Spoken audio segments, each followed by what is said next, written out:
Dans la fournaise brutale et implacable de la guerre du Vietnam, la compétition ultime pour la survie ne se livrait pas toujours avec des balles, mais souvent avec un principe fondamental de la physique, le combat contre le poids.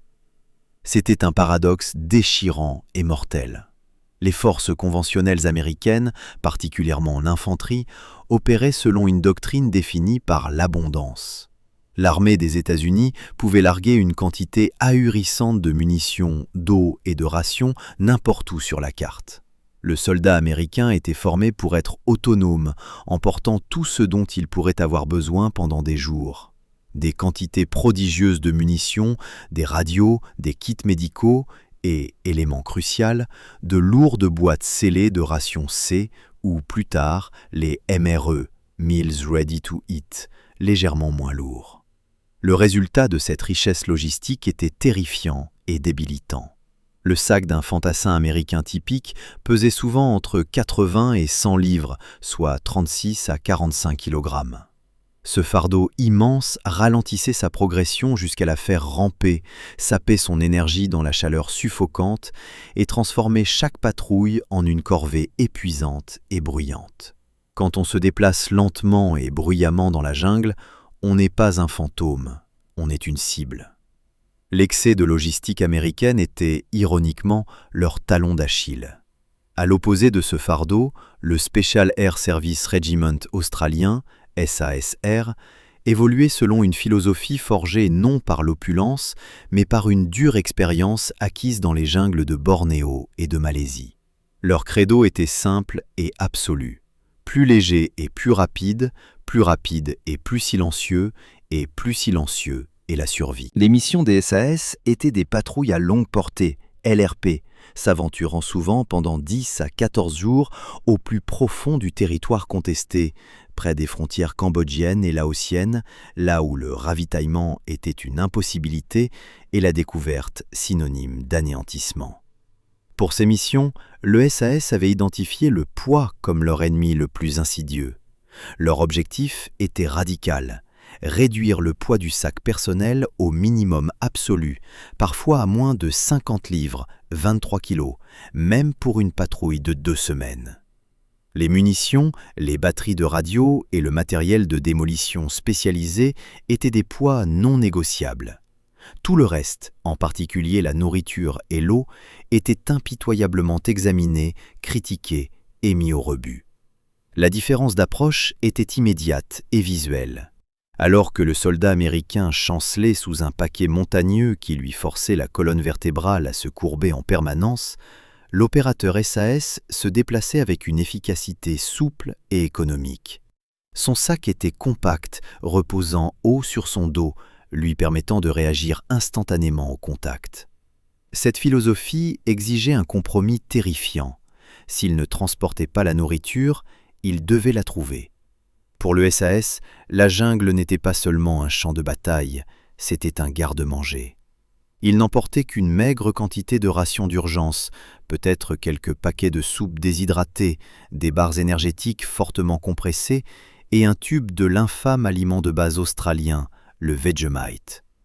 Ces rations n'étaient destinées qu'à couvrir les 3 ou 4 premiers jours ou à être conservées pour une urgence désespérée. Après les jours initiaux, l'estomac du soldat devenait la responsabilité de ses propres compétences de survie. Les SAS concevaient intentionnellement un déficit logistique qu'ils seraient forcés de combler par leur intelligence.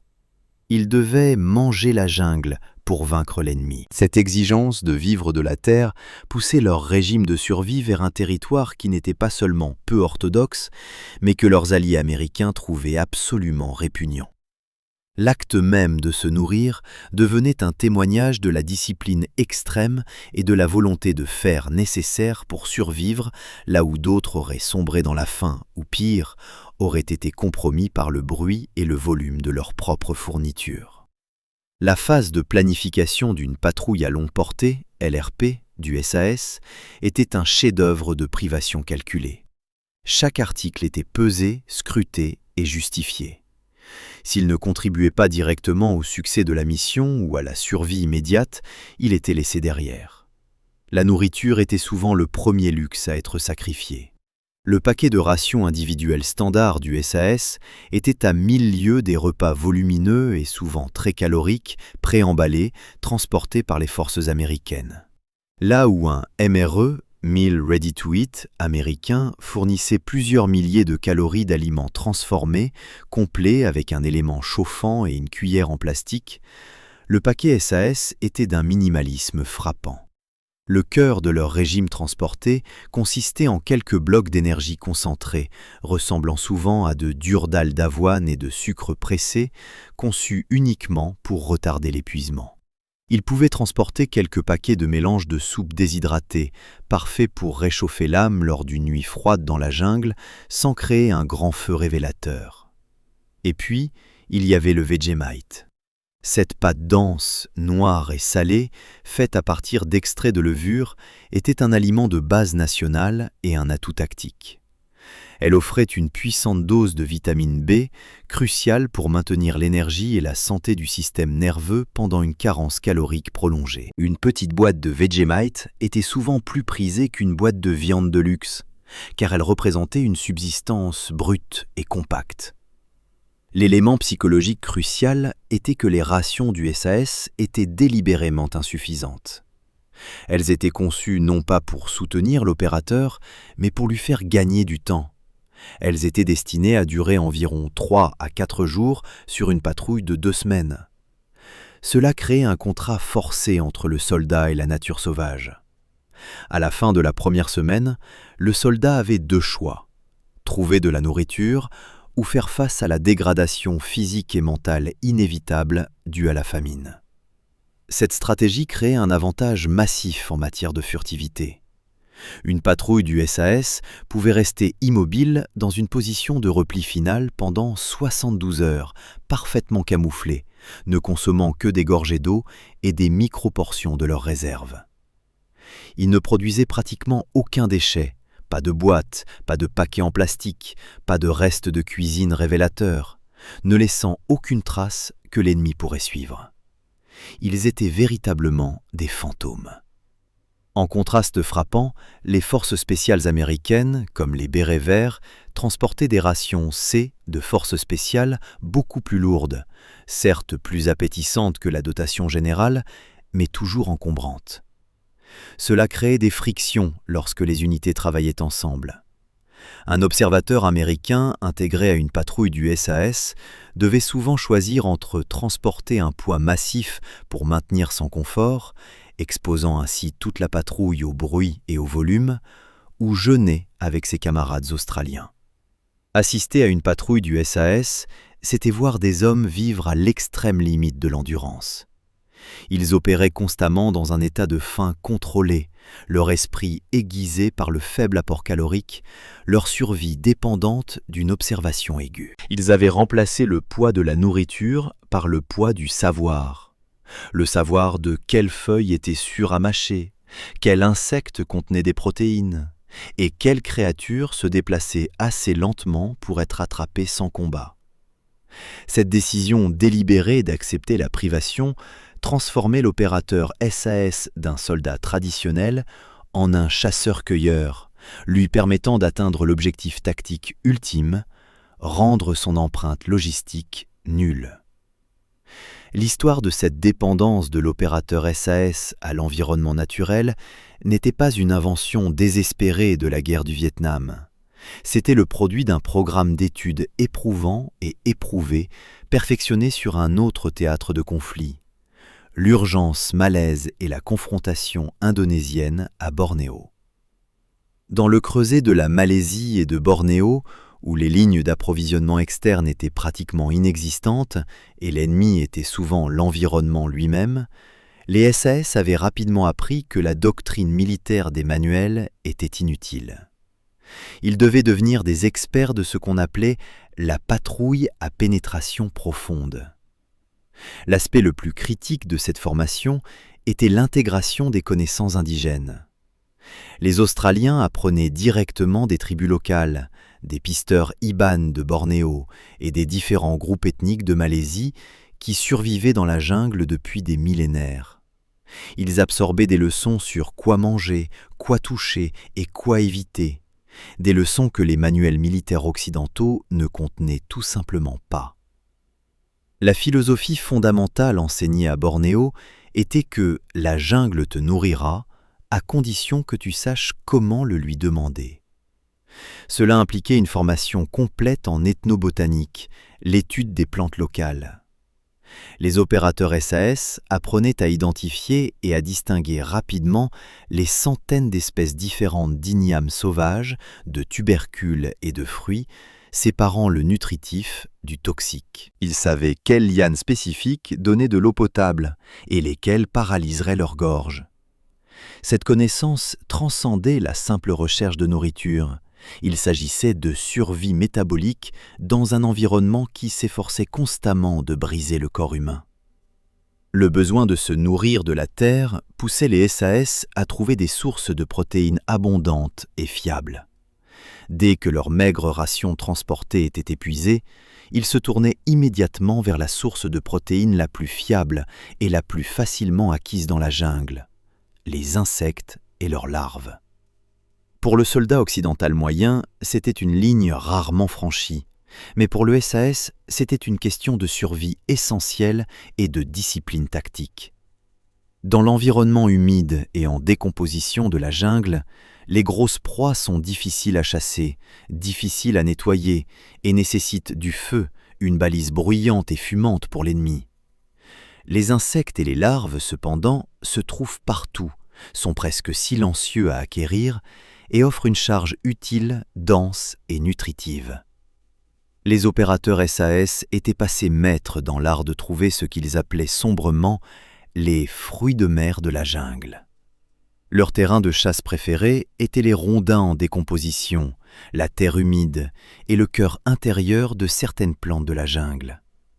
Ils écartaient soigneusement l'écorce ou fendaient le bois en décomposition pour révéler des larves dodues et de couleur crème.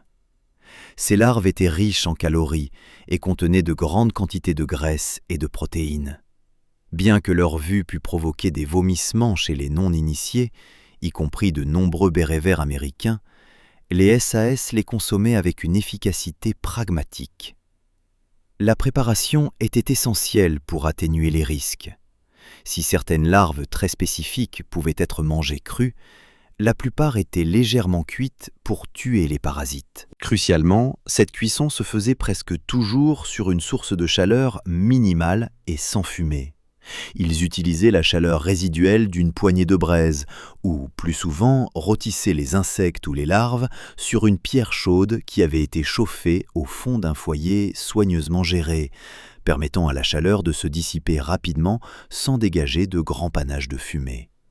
Mais la source de viande fraîche la plus concentrée et la plus fiable dans la jungle vietnamienne était le reptile. C'est là que le SAS australien a véritablement gagné le surnom de « mangeur de serpents » et c'est le plus nettement éloigné des pratiques de leurs homologues alliés.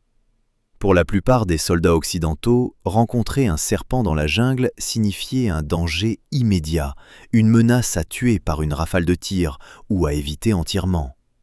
Pour le SAS, un serpent était un repas silencieux et parfaitement emballé. L'expertise requise était immense. Le Vietnam abrite certains des serpents venimeux les plus mortels, notamment le cobra royal et diverses espèces de vipères. Se tromper d'identification ou mal manipuler un serpent signifiait une mort subite et atroce.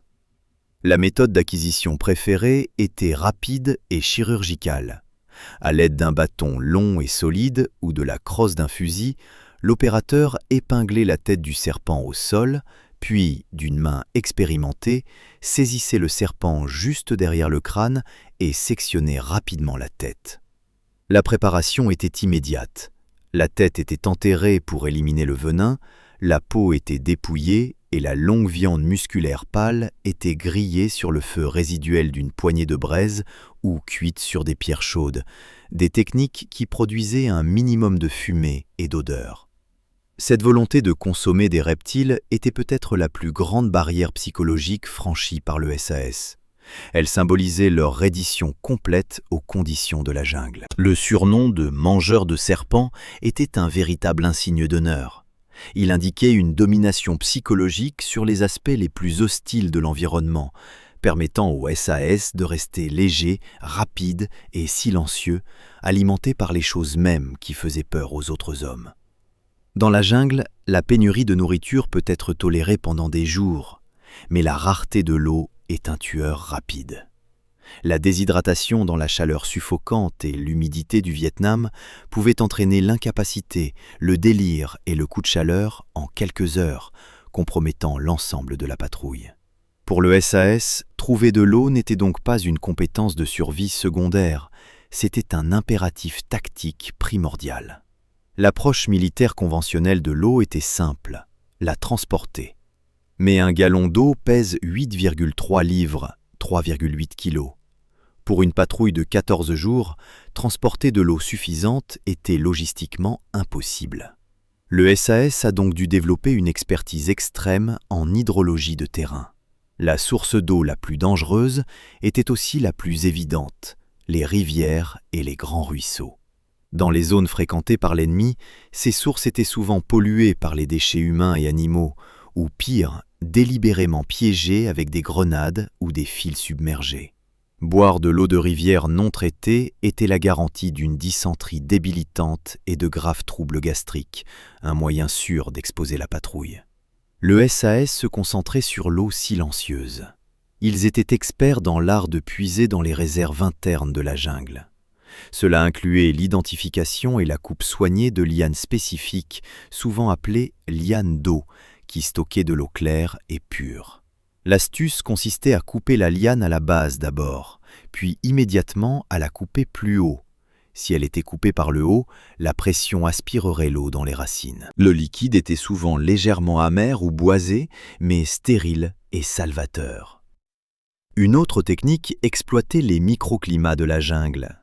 Ils apprenaient à recueillir la condensation ou la rosée en enveloppant un morceau de tissu autour des troncs d'arbres lisses et non poreux. Ils utilisaient également de grandes feuilles cireuses ou des bâches en plastique pour créer des pièges à rosée pendant la nuit. Pour l'eau souterraine, les SAS s'enseignaient une méthode de filtration rudimentaire mais efficace. Si une source était fortement contaminée, comme un ruisseau ou un étang boueux, ils creusaient un trou à côté de la zone contaminée. Au fur et à mesure que l'eau s'infiltrait lentement dans le nouveau trou, il remplissait le fond de couches de charbon de bois finement concassé provenant d'anciens feux, de sable et de tissus. Cela agissait comme un système de filtration rudimentaire. Bien que l'eau nécessite toujours un traitement chimique à l'aide des comprimés de purification qu'il transportait, le processus réduisait les sédiments et les gros contaminants, rendant les comprimés plus efficaces.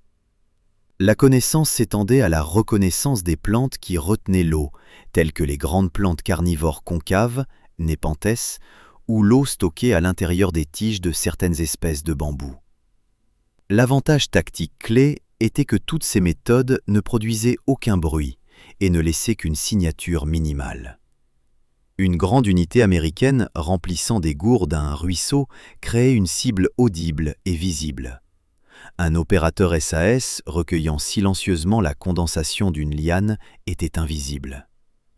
En éliminant le besoin de transporter de lourdes réserves d'eau et en maîtrisant l'art de la récolter directement dans l'environnement, le SAS maintenait sa vitesse et sa furtivité. La capacité de trouver de l'eau silencieusement, efficacement et en toute sécurité était sans doute plus essentielle à leur succès à long terme que n'importe lequel de leurs choix alimentaires, garantissant que l'équipe restait tactiquement viable même dans les parties les plus sèches et les plus profondes du territoire ennemi. Partie 5. L'empreinte logistique zéro et la victoire psychologique. La maîtrise de la survie par les opérateurs SAS, leur capacité à subsister avec des insectes, des serpents et de l'eau filtrée des marais, n'était pas seulement une démonstration de robustesse physique, elle était le fondement de leur supériorité tactique au Vietnam. Chaque décision de chercher de la nourriture au lieu de la transporter, chaque choix d'utiliser un petit feu de bâton au lieu d'une grande flamme contribuait directement à la mission principale de la patrouille, rester invisible. Les avantages tactiques étaient multiples et cruciaux. Réduction de la signature sonore, La dépendance de l'armée américaine aux boîtes de conserve, au papier d'aluminium et aux emballages en plastique signifiait que leur mouvement de patrouille était souvent trahi par la seule quantité de déchets non dégradables. Ouvrir une boîte de rations C ou déchirer un paquet MRE en plastique rigide dans la jungle dense créait un son distinct qui pouvait porter sur des centaines de mètres dans l'air immobile. Le régime du SAS, reposant sur des aliments crus ou peu transformés, comme des larves, des baies et des serpents, ne produisait pratiquement aucun déchet d'emballage. Lorsqu'ils mangeaient, cela se faisait dans un silence quasi absolu. Cela leur permettait d'exécuter des missions d'observation statiques, s'allongeant sans bouger près d'un sentier ou d'un camp de base ennemi pendant des jours, sans que l'ennemi ne détecte jamais leur présence. L'empreinte logistique zéro. Si une patrouille ennemie trouvait des preuves du passage d'une unité alliée antérieure, elle pouvait la suivre. Les patrouilles américaines laissaient des traînées de mégots de cigarettes, des ordures de rations et parfois des déchets humains non enterrés. Le SAS, lui, ne laissait rien. Chaque déchet était soit brûlé jusqu'à la cendre, soit méticuleusement enterré, soit emporté. Leur source de nourriture étant principalement organique et immédiatement consommée, leur présence physique ne laissait aucune signature détectable par les pisteurs nord-vietnamiens. Ils se déplaçaient à travers l'environnement comme des fantômes, sans avoir besoin de largage de ravitaillement qui risquait d'exposer leur emplacement. Augmentation de la portée et de l'endurance. L'avantage le plus direct était la réduction drastique du poids du sac. En transportant 30 livres, 13,6 kg de moins que leur homologue américain, l'opérateur SAS pouvait couvrir de plus grandes distances plus rapidement, maintenir une meilleure conscience situationnelle sur des périodes prolongées et dépenser moins d'énergie dans la chaleur torride. De manière cruciale, lorsque la patrouille devait se déplacer rapidement, par exemple lors d'une extraction d'urgence, le sac plus léger permettait des sprints et des changements de direction soudains qu'un soldat lourdement chargé ne pouvait jamais gérer. Résilience psychologique. Opérer dans un état de faim contrôlé, soutenu par des aliments inhabituels et souvent déconcertants, aiguisait la discipline mentale de l'opérateur SAS. C'était un test psychologique constant. La capacité de capturer calmement un serpent, de lui couper la tête et de le faire cuire, tout en sachant qu'une unité ennemie pouvait se trouver à quelques mètres seulement, forgeait une résistance de fer à la panique et à l'inconfort. Cette résilience signifiait que, dans une situation de contact critique, le soldat SAS était moins susceptible de succomber à la fatigue ou à la peur. Ils avaient déjà conquis la menace la plus fondamentale pour un soldat, la menace de la famine et de l'impuissance. Ils faisaient confiance à leurs propres compétences plutôt qu'à toute chaîne de ravitaillement, leur donnant un avantage mental qu'aucune quantité de nourriture en conserve ne pouvait reproduire. Les mangeurs de serpents étaient craints non pas à cause de la taille de leurs armes, mais parce qu'ils avaient éliminé leurs besoins humains les plus fondamentaux, se transformant efficacement en prédateurs autosuffisants dans le jardin de l'ennemi. La distinction entre les mangeurs de serpents et leurs alliés mieux pourvus reflétait une division philosophique profonde. Les forces américaines, menant une guerre d'usure, s'appuyaient sur la logistique et la technologie pour dominer l'environnement. Le SAS, menant une guerre d'insurrection, s'appuyait sur la symbiose et l'adaptation. Il comprenait que dans la jungle, le soldat le plus performant est celui qui ressemble le plus à un prédateur local, léger, silencieux et autosuffisant. Le refus du SAS d'être alourdi par les rations conventionnelles fut leur plus grand pari tactique, mais ce fut aussi leur coup le plus brillant. Cela les força à maîtriser l'environnement, transformant la jungle hostile en un fournisseur fiable. Cette compétence leur a permis de rester dans l'ombre plus longtemps, de frapper plus fort et de disparaître sans laisser de traces. L'héritage du SAS au Vietnam repose sur la maîtrise tranquille de l'environnement. Leur capacité à survivre grâce aux serpents, à la larve et à la rosée filtrée demeure un témoignage puissant du fait que, dans les conflits les plus difficiles, l'esprit humain dépouillé de ses nécessités de base et armé de la connaissance est l'arme la plus redoutable de toutes.